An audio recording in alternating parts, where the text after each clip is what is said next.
It's probably the only time you're going to find fractals interesting.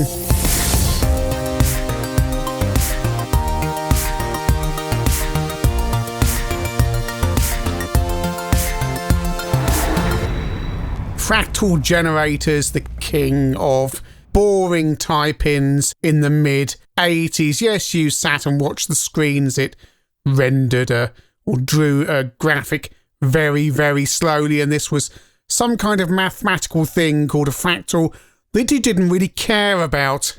Rescue on Fractalus is probably the only interesting implementation of the technology when you were a kid. Released in 1984, originally for the Atari 8-bit family, you have to rescue pilots from a planet, basically, where the landscape is generated by fractals. It is by Lucasfilm Games, and we start off on the Atari XE, the Atari 8-bits. This running on my 130 XE.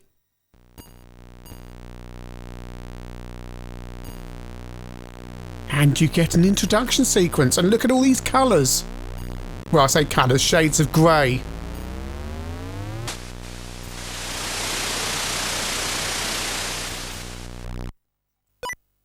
I assume then the Atari 8-bit version came out after the Atari 5200 version. So starting off on level 4, and there's you can start off anywhere between level 1 and 16. You launch out of your spaceship, and down we go to the planet where there's going to be fractals, and we have to rescue 4 pilots who have crashed whilst fighting the enemies, the Jaggies. And look at it, how fast it moves, how marvellous this is. You locate your pilots with the instruments on the display below the main area. Over to the Commodore 64, where we're going to start on level 16, the hardest level you can start on.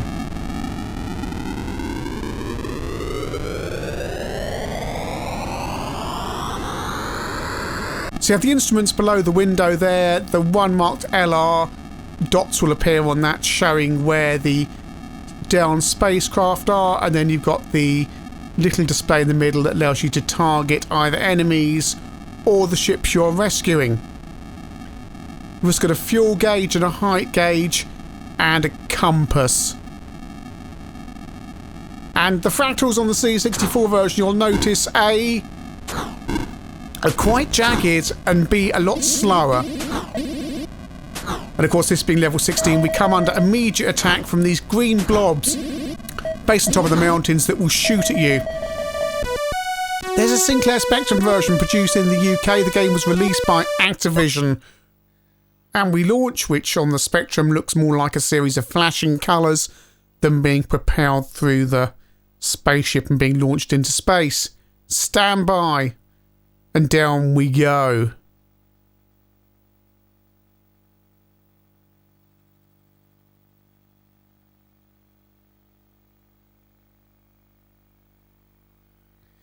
Well, it's a bit different, isn't it? Red mountains and a yellow sky, although I suppose it looks sufficiently alien, Martian even.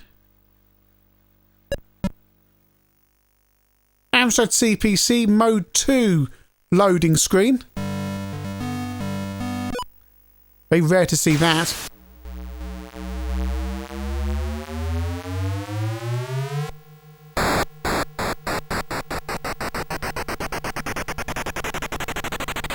This is better. You actually get the idea that you are launching rather than just random flashing colours like the Specky.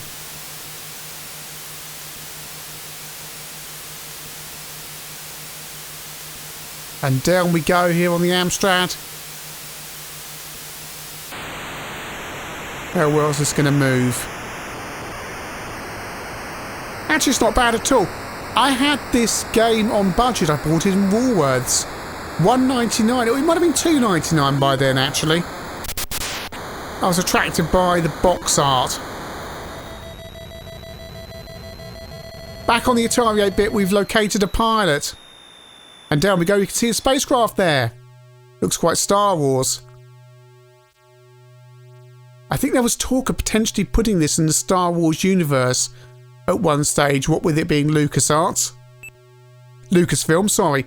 So what we do is, first of all, we have to turn our systems off, which takes our shields down. The pilot will then run towards our spaceship. He will knock on the airlock. We will open the airlock, close the airlock, and then we put the systems back on and we take off. And it's that simple. If only it was that simple. You will see. Got to do that 3 more times to complete level 4 here on the Atari 130XE. Not many threats on the lower levels. There's a few enemies based on hilltops to shoot at you, but not much at all. Using your lasers can be a useful way of seeing how far the edge of the mountains are to your current position. But we can definitely see the Atari 8-bit version has the best frame rate out of all of these. And there's no weirdness like with the C64 version. Flashing dot on the little seeking thing there. You want to get as close as possible, because the closer you are, the quicker it is for the person to run towards you. Just trying to locate where they are.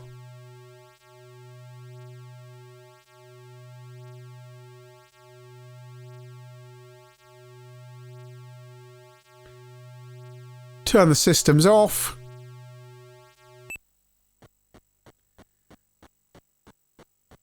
You hear footsteps running towards you, knocking on the airlock. As soon as you hear the airlock knock on the airlock, you need to open the airlock. Don't open it before you hear the knock. There are a few keyboard controls in the game. You have a keyboard control for the turn the systems on and off, one to land, and one for the airlock, and another one to launch as well, actually. On 64, why is the 64 version so much slower?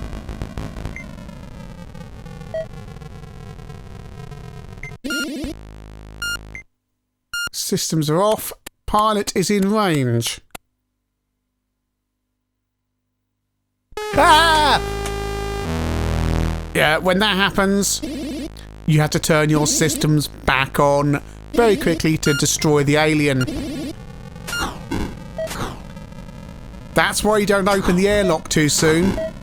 Open the airlock too soon, the alien gets in the spacecraft and starts dismantling it, and you've got to get the hell out of there.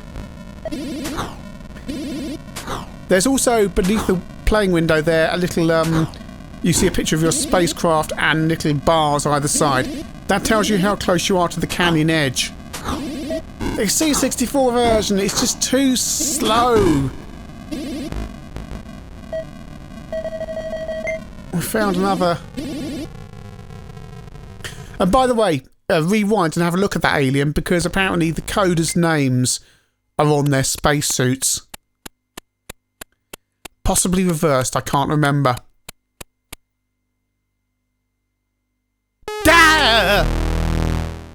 Yeah. I'm quite easily made to jump. Don't play this game in the dark. Landing on the Spectrum. Now, in theory, when the people run towards you on the lower levels, you may see that they got green inside their space helmet and they are therefore an alien. Clearly on the Spectrum that's not going to happen, but I seem to recall it works on the Amstrad and probably also, well, definitely the Atari and probably also the C64. Also, there are ace pilots out there that are worth 10 times as much as standard pilots in terms of your points, and they have a special helmet as well.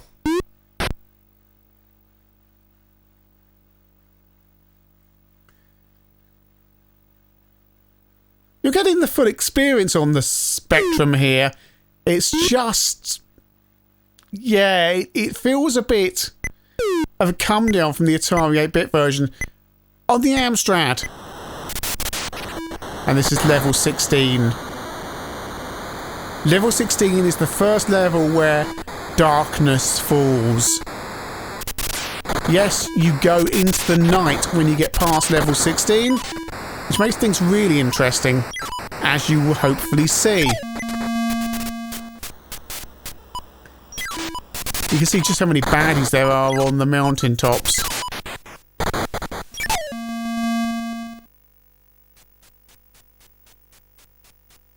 Practice on the lower levels, and then when you're more confident, you can use level 16 as your starting point. Oh!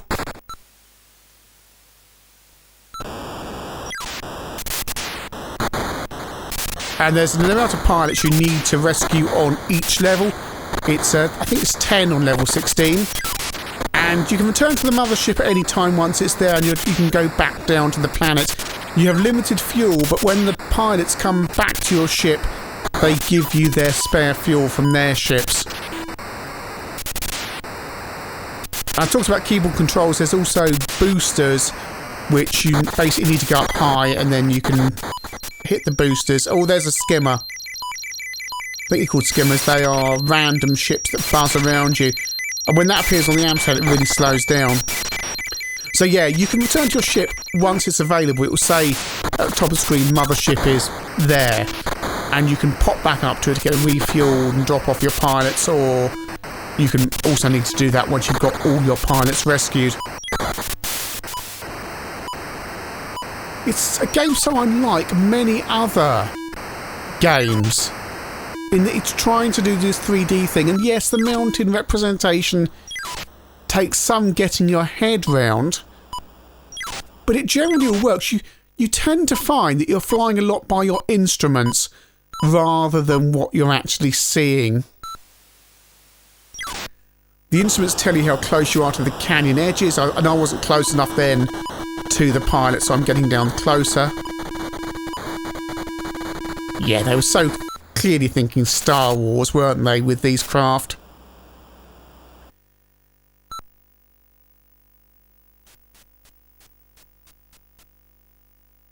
Knock, knock, knock. There we go, airlock opened. He's in. Turn my systems back on. And I blow up the craft just for fun.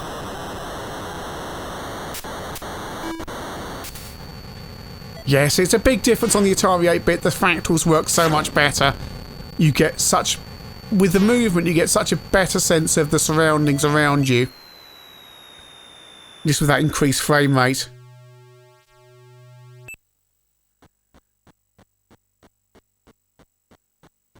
Right, the mothership is available if I need it.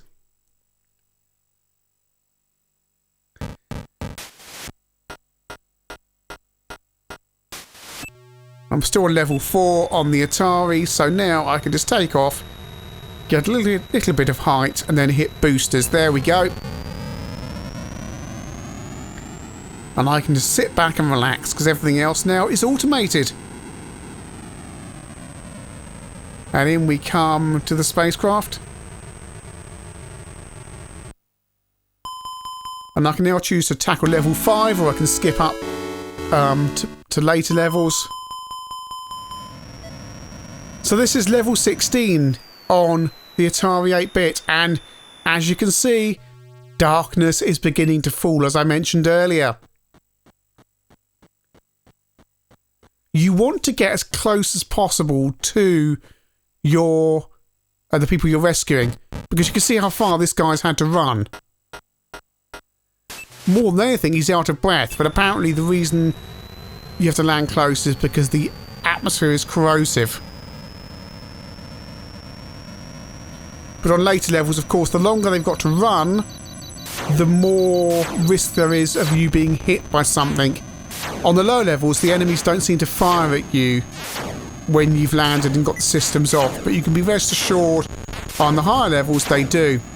And look at this, look at the speed of it. This is really good first-person shoot-'em-up action because it's got the frame rate. When it gets darker, it's using the Atari's palette to kind of make it darker, and there's a skimmer over there I'm trying to hit. There's flak coming in from all directions.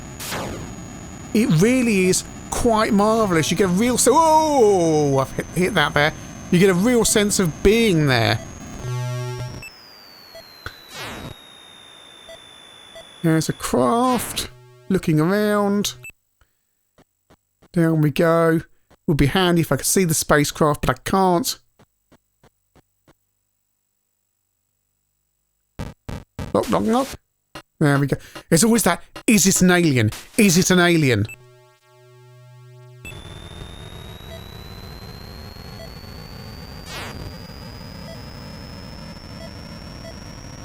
Another one down there. I can see him, I can see him, I can see him. He gets a green dot.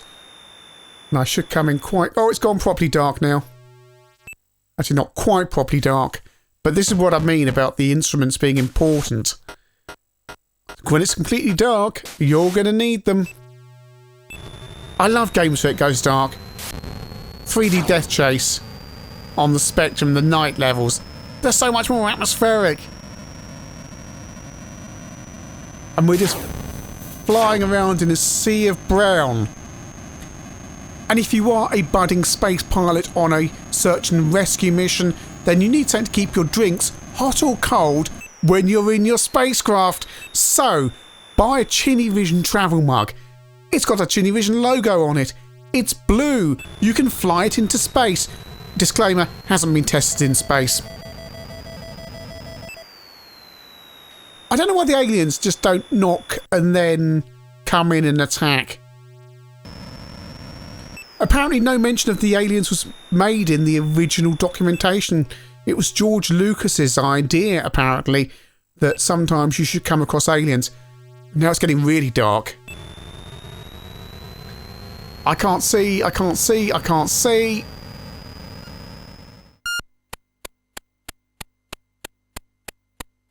Back on the 64 and the pilot's running towards me.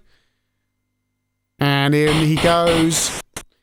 And it's night is falling here as well. It's going to be interesting to see how it does it because it doesn't have all the colours of the Atari. In fact, my crosshair's getting lost in the sky. But we've got another pilot fairly close by. Oh.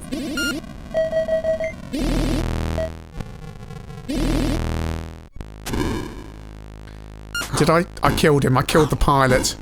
Nobody saw that. Nobody saw that. I hope I haven't got a black box on this thing. Oh, oh. I've got no energy left. I'm going to be hit. Ah. Game over. Back on the Specky.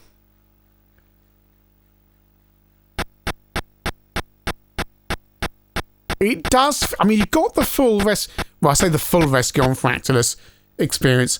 You got a reasonable Rescue on Oh, it's an alien. You have got the full Rescue on Fractalus experience as you could expect it on the Spectrum, but it needs those colours and that polish of the Atari. It plays the same, but it is an approximation, really.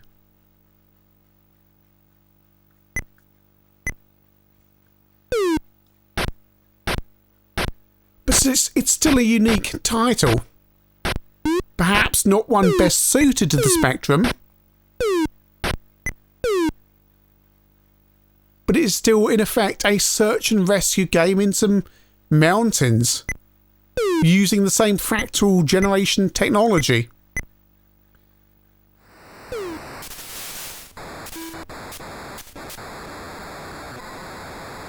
And it wasn't completely black, it was just like... just had mountains in my view. The sky's now completely dark. I can't see the contours on the mountains. So you really are just relying on those instruments in effect. Pirates running towards me. I can't see any green. I've opened the airlock. Might be a bit early on that. Ah! Alien in ship. That was stupid. That was stupid. Airlock jam. Shut the airlock. Shut the airlock. Shut the airlock. Shut the airlock. Shut the airlock. Shut the airlock. Shut the airlock. Shut the airlock. Take off. Take off. Take off. Take off. Take off. Take off. Take off. Take off. Aliens in the ship. Fire breeze. I'm trying to get out of here. Trying to get out of here. I'm trying to get out of here. Come on. Come on. Come on. I need to get out of here. I need to get out of here. This is bad. This is very bad. This is extremely bad. There's an alien in the ship and I'm just trying to find my boosters and get out of here. No. This was the one thing I didn't want to happen, an alien in the ship, my own stupidity. Right, alien killed, right. Oh. We just about got away with that. Rescue on Fractalus, possibly the most interesting implementation of fractals ever on the Atari 8-bits. It is quite superb.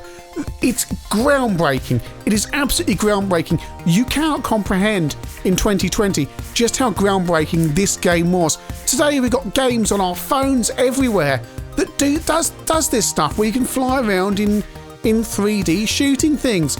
This was a revelation in 1984, and the Atari 8-bit version is so polished because it is Lucasfilm.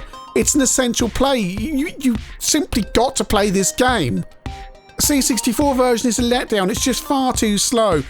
It should be far closer to the Atari 8-bit, but simply is not. It feels like a slower, cheaper version of the game. And today, frankly, even if you've got a C64 to play this game, I'm going to say, forget it.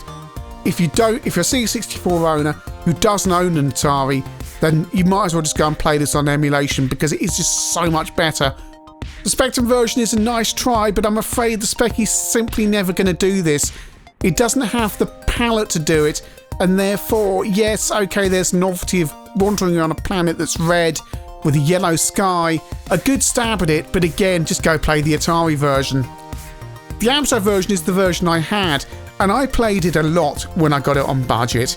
And certainly of these 8-bit versions, the colours are the most accurate to the Atari 8-bits, but it is still slower than the Atari 8-bit versions, but it doesn't suffer from those jagged or square things that appear next to the mountains in that weird stuff that's going on the C64 version. I don't know what's going on there. Something to do with the fractal calculations that simply doesn't happen in the other versions. Rescue on Fractalus is a groundbreaking game, and you simply have to play this on an Atari, as we've seen today, running on my 130XC, or perhaps on the 5200 if you've got a cartridge on there. This is an Atari game. It's best on the Atari systems. It's breathtaking. It's astonishing. It's Lucasfilm.